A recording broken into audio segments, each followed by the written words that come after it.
All right, let's talk bottlenecks for a minute, because with the last couple of videos I made, there's been a lot of questions about bottlenecks. And I can tell you that without a doubt, the number one thing that I can do to keep the shop bottleneck free is manage the workflow. All too often, the owner or the advisor gets so busy doing the things that have to be done on a daily basis that no one is managing the workflow. No one's checking in with the technicians to see, hey, when's this job going to be done? Nobody's checking in with the parts guy to say, hey, are you having parts problems? Now, this is not going to your team and fussing and complaining about how much work they're getting through or not getting through, okay? Let me be really clear about that. Your job as the expediter is to understand how much work they have on them. Do they have any challenges which they cannot solve? Do they have any problems with the work that they have? And what can I do to rectify those problems? You see, when you are a shop owner, that is your job, right? It's not to work on cars necessarily. It's not to make estimates necessarily.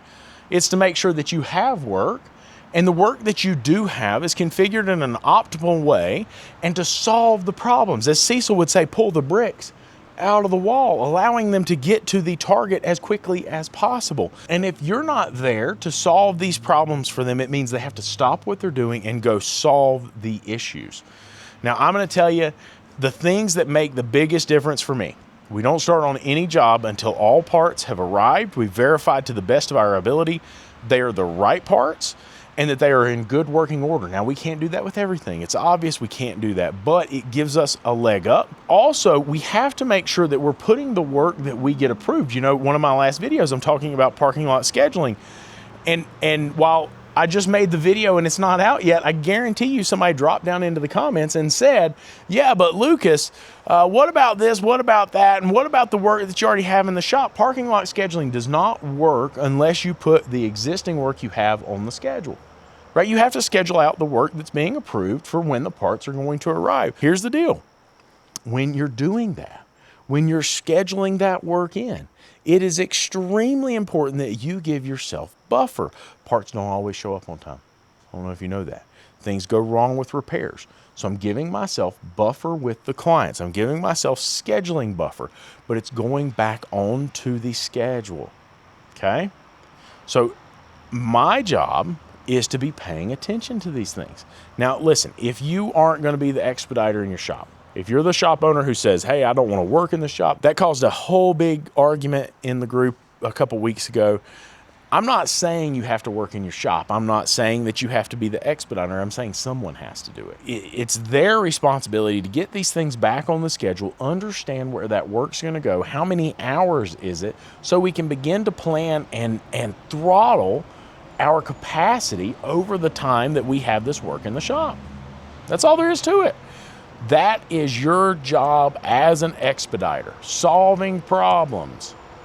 And an expediter is how you solve bottlenecks in the shop. Someone who is dedicated to solving problems. Now, as the expediter, you are going to be the person who detects and recognizes where the bottleneck is, okay? You're going to be the person who can look at the work and say, oh my gosh, the advisor is consistently not getting these estimates out. Oh my gosh, we're consistently not getting parts on time. Oh my gosh, we constantly get the wrong parts, or the parts are bad out of the box. Now you're starting to see that, and you have some evidence to counter that with, so you start solving that problem. If you aren't paying attention to it, and it's one of the reasons I think, at least for the first little bit that you implement this, the owner needs to be the one doing it, regardless of your ownership status, you know, absentee owner, whatever. I think that the owner needs to be the expediter for a little bit to understand where the problems are in the shop. If you can do that for a little bit, you will find that the bottlenecks naturally begin to solve themselves, because you're solving the problems before they become problems. Just my opinion. Now, bottlenecks in the shop, yeah, you can have a ton of them. You can have part problems. You can have everything in the world go wrong on you. You have clients that don't show up on time. You have parts that don't show up on time. You have bad parts out of the box. You've got issues with the repair process. But see, most of these things are things that we can solve, or we can put something else in place. You know, in my shop, the rule is if they're not there by the time they're supposed to be there, they get bumped down in line. And if by the time they get there, I'm already into actual work, I'm sorry, I'm not going to get to it today. I have to move it till tomorrow. You see, we worry so much about serving the client and doing a good job for them, and that's very important. Do not misunderstand what I'm saying, but we focus so much on that we stop serving our other clients and we get ourselves behind. My shop just went through that.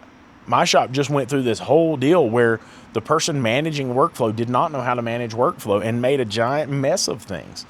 And it can happen very easily. So if you don't understand it, if it's not working, if you're not getting the flow, then you need to slow down and understand how the shop should flow. I'm going to tell you right now, for me, the shop flow is I'm going to do new evaluations in the morning. I get my new evaluations done. I do my peace of mind evaluation, then I do my testing. That goes out for estimating. I move on to my next job, and that happens until I'm out of new jobs. And then I move into the existing work that's on the schedule for the day, and I start doing the work that's there. When I get that work done, it moves into quality control. If you will implement such a strategy in your shop and you just manage that workflow and say, hey, this ticket has an hour and a half on it. Can we have this done in an hour and a half? Talk to your team. Talk to your guys. Work with them. Understand. Is there a reason it's not moving in time? Right? It's this simple, guys. It's not complex. That's just my opinion on it.